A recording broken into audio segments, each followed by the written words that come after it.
आइए आज बात करते हैं भारतीय संविधान में वर्णित अनुच्छेद 32 की।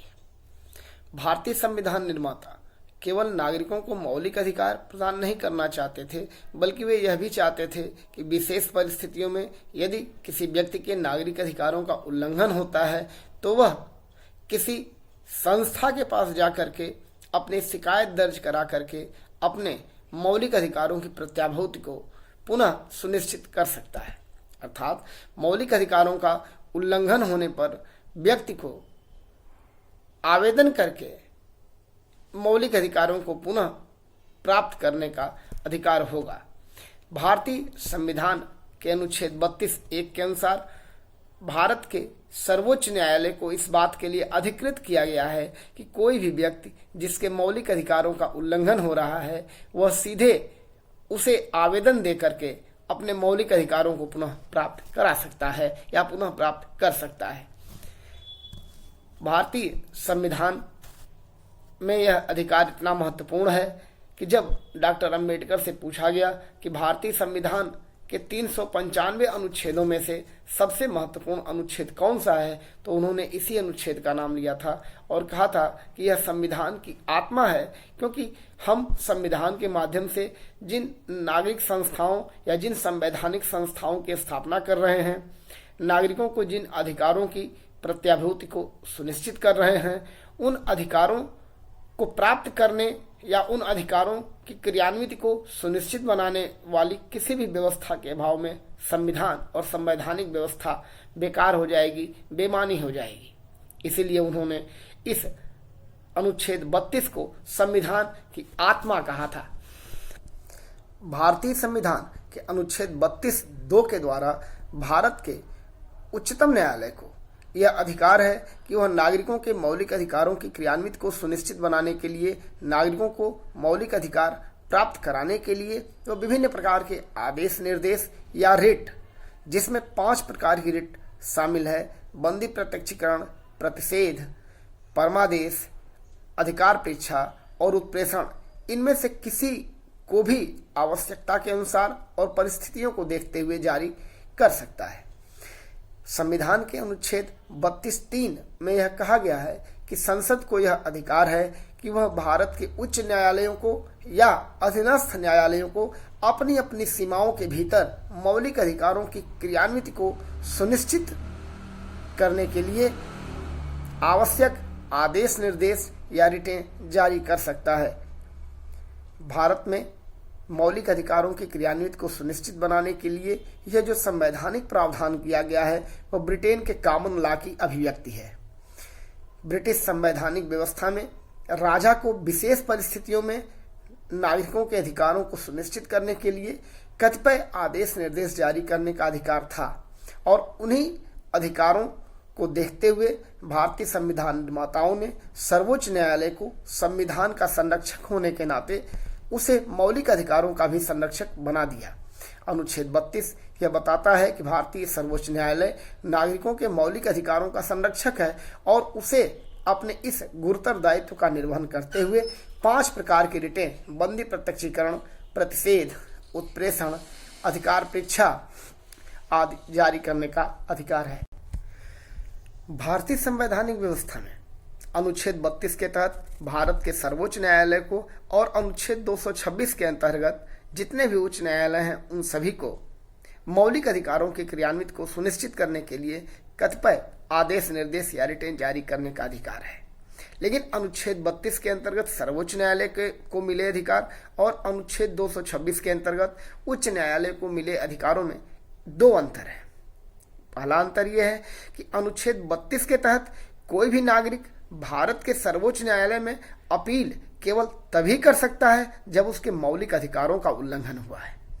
लेकिन अनुच्छेद 226 के अंतर्गत कोई भी नागरिक भारत के किसी भी राज्य के उच्च न्यायालय में अपील केवल मौलिक अधिकारों के उल्लंघन या मौलिक अधिकारों की क्रियान्वित को सुनिश्चित करने के लिए ही नहीं कर सकता, वरन वह संविधान के भाग 3 के अतिरिक्त अन्य भागों से मिलने वाले अधिकारों की क्रियान्वित को सुनिश्चित कराने के लिए भी आवेदन कर सकता है।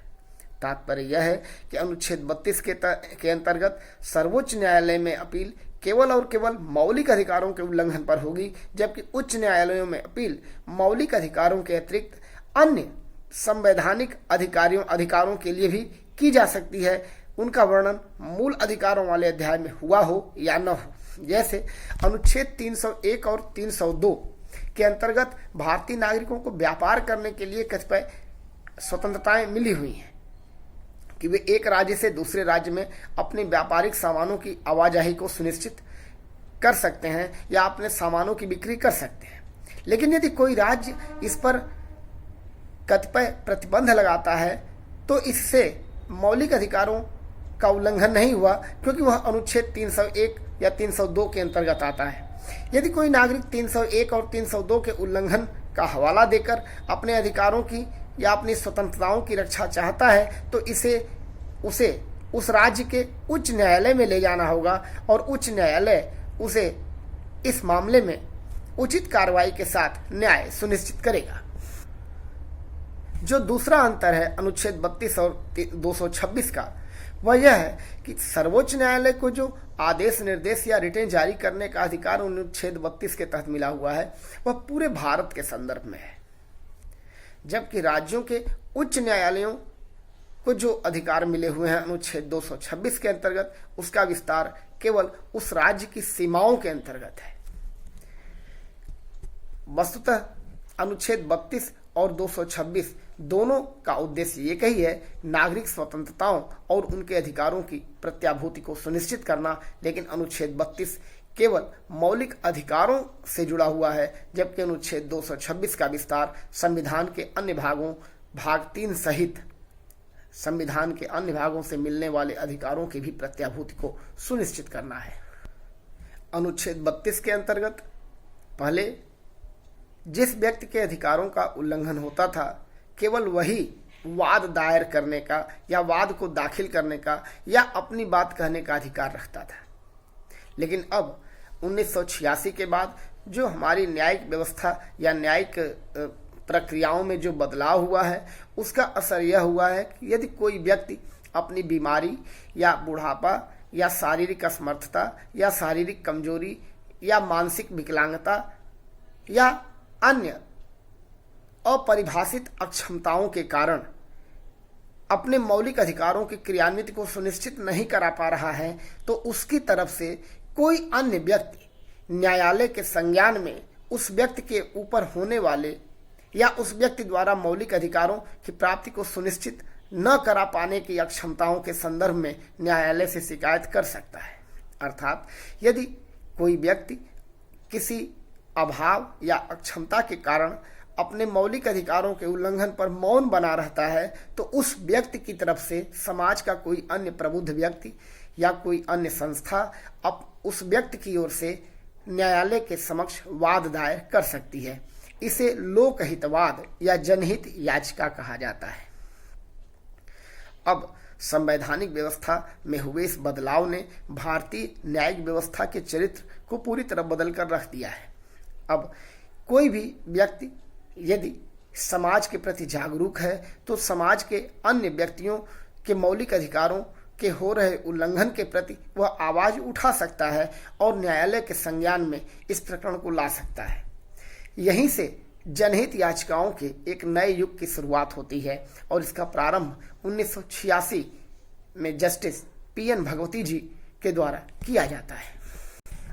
आज स्थितियां ऐसी भी हो गई हैं कि कोई व्यक्ति पोस्ट कार्ड पर भी लिख करके सर्वोच्च न्यायालय के समक्ष या संबंधित राज्य के उच्च न्यायालयों में अपने मौलिक अधिकारों के हो रहे उल्लंघन से उसे अवगत करा सकता है और न्यायालयों की यह गंभीर जिम्मेदारी है, उनका यह गंभीर दायित्व है कि वे उस व्यक्ति के मौलिक अधिकारों के हो रहे उल्लंघन को रोकने के लिए आवश्यक दिशा निर्देश या रिट जारी करें। अब बात करते हैं अनुच्छेद 32 के अंतर्गत जो 5 प्रकार की रिटें जारी की जाती हैं उनकी प्रकृति क्या है, उनका स्वरूप क्या है। आइए सबसे पहले बात करते हैं बंदी प्रत्यक्षीकरण की। बंदी प्रत्यक्षीकरण शब्द हैबियस कार्पस शब्द से निकला है। इसका अर्थ होता है शरीर प्रस्तुत करना। इसमें न्यायालय किसी व्यक्ति को अवैध, अनुचित और विधि विरुद्ध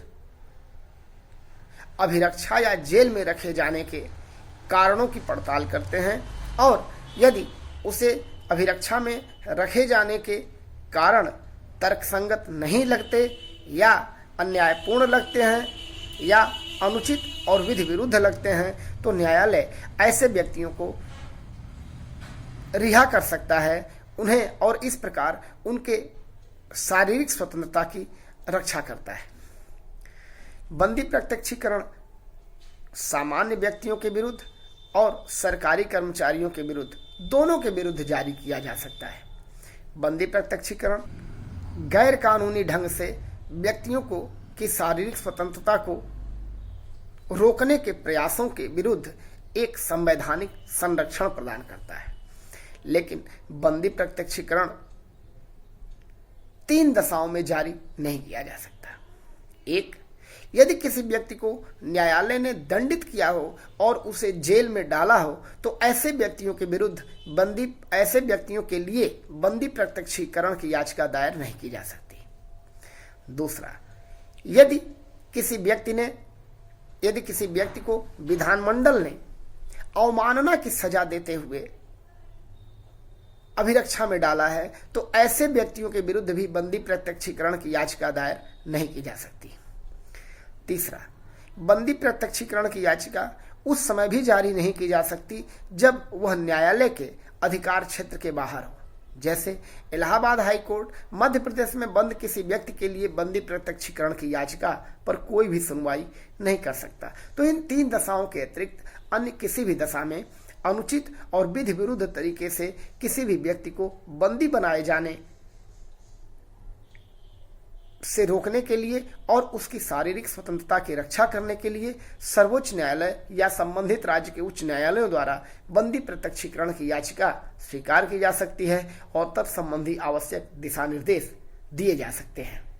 अब दूसरा है, परमादेश शब्द मैंडमस का हिंदी अनुवाद है।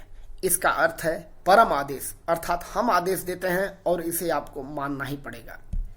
अनेक बार ऐसा होता है कि किसी संवैधानिक पद पर बैठा हुआ व्यक्ति अपने पद के दायित्वों का निर्वहन नहीं करता है, और ऐसा करने से अन्य लोग जो उस पद से जुड़े हुए हैं उनके मौलिक अधिकारों का उल्लंघन होता है। तो ऐसी स्थिति में न्यायालय परम आदेश या परमादेश की रिट जारी करता है और उस व्यक्ति से अपने संवैधानिक दायित्वों का निर्वहन करने के लिए कहता है और अन्य व्यक्तियों के अधिकारों की रक्षा करता है। लेकिन परमादेश की रिट भी 3 दशाओं में जारी नहीं की जा सकती। 1, यह राष्ट्रपति या राज्यपाल के विरुद्ध जारी नहीं की जा सकती। दूसरा, यह किसी संवैधानिक पद पर कार्य कर रहे किसी व्यक्ति के विरुद्ध उस समय जारी नहीं की जा सकती जब न्यायालय को यह लगता है कि परमादेश के अतिरिक्त अन्य भी कोई विकल्प उपलब्ध है और उसे इस विकल्प के अंतर्गत ही आदेश निर्देश जारी करना चाहिए। और तीसरी, उस दशा में भी यह जारी नहीं की जा सकती जब काम करने वाला व्यक्ति कोई निजी क्षेत्र का व्यक्ति हो। इन 3 दशाओं को छोड़कर अन्य किसी भी दशा में किसी संवैधानिक पद पर बैठे हुए व्यक्ति के कार्य न करने से किसी अन्य व्यक्ति के हो रहे मौलिक अधिकारों के उल्लंघन को रोकने के लिए सर्वोच्च न्यायालय को परमादेश की रिट जारी करने का अधिकार है। तीसरी रिट है प्रतिषेध। प्रतिषेध की रिट न्यायिक अधिकारियों के लिए है। साथ ही जो अगली इसके बाद जिस पर चर्चा की जानी है उत्प्रेषण की रिट, वह भी न्यायिक अधिकारियों के लिए है। प्रतिषेध और उत्प्रेषण ये दोनों न्यायिक अधिकारियों अधीनस्थ न्यायिक अधिकारियों के लिए जारी की जाने वाली रिटें हैं। इनका कार्यपालिका से संबंध सामान्यतः नहीं होता। प्रतिषेध की रिट अधीनस्थ न्यायालयों के संदर्भ में या भारत के किसी भी न्यायालय के संदर्भ में सर्वोच्च न्यायालय और उच्च न्यायालय अपने अधीनस्थ न्यायालयों के लिए उस समय जारी करता है जब न्यायालय को लगता है कि जो अधीनस्थ न्यायालय है वह किसी ऐसे मुकदमे या वाद की सुनवाई कर रहा है जिसमें सुनवाई होने और निर्णय देने पर मौलिक अधिकारों के उल्लंघन की संभावना है। अर्थात कोई ऐसा मामला जो उस न्यायालय के अधिकार क्षेत्र के बाहर है या जिससे किसी विवाद के उत्पन्न होने की संभावना है या जिसमें कानून और संविधान की व्याख्या का कोई प्रश्न हो या वह उस न्यायालय की अधिकारिता से बाहर का मुकदमा हो, ऐसे किसी भी विवाद में सर्वोच्च न्यायालय और उच्च न्यायालयों को अपनी अपनी सीमाओं में रहते हुए प्रतिषेध की रिट निम्न न्यायालयों या अधीनस्थ न्यायालयों के विरुद्ध जारी करने का अधिकार है। प्रतिषेध का अर्थ होता है मना करना। ऐसी प्रतिषेध की रिट जारी करने पर जो अधीनस्थ न्यायालय हैं वे उस मामले की सुनवाई को जहां पर वह सुन रहे हैं वहीं रोक देते हैं और फिर उस पर कोई विचार नहीं करते। प्रतिषेध का अर्थ होता है मना करना और इस मनाही के तहत ही वे उस विवाद को जिस सीमा तक सुने हैं वहीं स्टॉप कर देते हैं। उत्प्रेषण, सर्ट्योरेरी। उत्प्रेषण का अर्थ होता है आप उस पूरे मामले को जिस पर आप सुनवाई कर रहे हैं और जो किसी विशेष मुकदमे के संदर्भ में न्यायालयों द्वारा अपने अधीनस्थ न्यायालयों के लिए जारी किया गया है, उस पूरे मामले को आप अपने ऊपर के न्यायालयों को या जिसने उत्प्रेषण की रिट जारी किया है उसके पास भेज दें। उत्प्रेषण का अर्थ होता है उत्प्रेषित कर देना अर्थात भेज देना। इसमें जब यदि न्यायालयों को यह लगता है कि जो अधीनस्थ न्यायालय हैं वह जिस मुकदमे की सुनवाई कर रहे हैं उसमें कानून या संविधान की व्याख्या का कोई प्रश्न हो या उस मुकदमे से किसी अन्य विवाद के या संवैधानिक विवाद के उत्पन्न होने की संभावना हो या वह मुकदमा उस न्यायालय के अधिकार क्षेत्र के बाहर है, तो ऐसे में जो ऊपर के न्यायालय हैं वह अपने अधीनस्थ न्यायालयों को उत्प्रेषण की रिट जारी करते हैं और उस पूरे मामले को अपने पास मंगा लेते हैं। सर्वोच्च न्यायालय भारत के किसी भी न्यायालय से उत्प्रेषण के तहत कोई भी मुकदमा मंगवा सकता है और राज्यों का उच्च न्यायालय अपने अधीनस्थ न्यायालयों से किसी भी मुकदमे को अपने पास उत्प्रेषित करा सकता है। उत्प्रेषण में और प्रतिषेध में केवल एक अंतर है कि प्रतिषेध में न्यायालय अपने अधीनस्थ न्यायालयों को, यदि सर्वोच्च न्यायालय है तो पूरे देश के संदर्भ में और उच्च न्यायालय है तो उस राज्य के अधीनस्थ न्यायालयों को केवल मना कर देता है और उत्प्रेषण में वह उस पूरे मुकदमे को अपने पास मंगा लेता है। दोनों में एकमात्र मूल अंतर यही है। अधिकार परीक्षा, को वारंटो। इसमें उच्चतम न्यायालय या उच्च न्यायालय किसी संवैधानिक पद पर बैठे हुए व्यक्ति से पूछ सकते हैं कि किस अधिकार से उसने इस पद को ग्रहण किया या किस अधिकार से उसने इस आदेश या निर्देश को जारी किया। बहुत बार ऐसा होता है कि संवैधानिक पद पर बैठे हुए व्यक्तियों के द्वारा जारी किए गए आदेश या निर्देश से या उनके द्वारा पद पर बैठने से अन्य लोगों के मूल अधिकारों का उल्लंघन होता है। तो ऐसी स्थिति में उस व्यक्ति के मूल अधिकारों की प्रत्याभूति को सुनिश्चित करने के लिए सर्वोच्च न्यायालय को वारंटो अर्थात अधिकार परीक्षा की रिट जारी करता है। को वारंटो या अधिकार परीक्षा की रिट निकालने की 3 शर्तें हैं। एक, जिस पद के लिए अधिकार परीक्षा या को वारंटो जारी किया जा रहा है उस पद की प्रकृति कानूनी या संवैधानिक होनी चाहिए। दूसरा, वह पद किसी के प्रसाद पर मिला हुआ नहीं होना चाहिए। और तीसरा, उस पद पर नियुक्त होने से या उस पद के द्वारा जारी आदेश निर्देश से किसी न किसी व्यक्ति के मूल अधिकारों का उल्लंघन होना चाहिए। तो इन 3 दशाओं में उच्चतम न्यायालय और उच्च न्यायालय को वारंटो या अधिकार परीक्षा के अंतर्गत आदेश निर्देश जारी कर सकता है।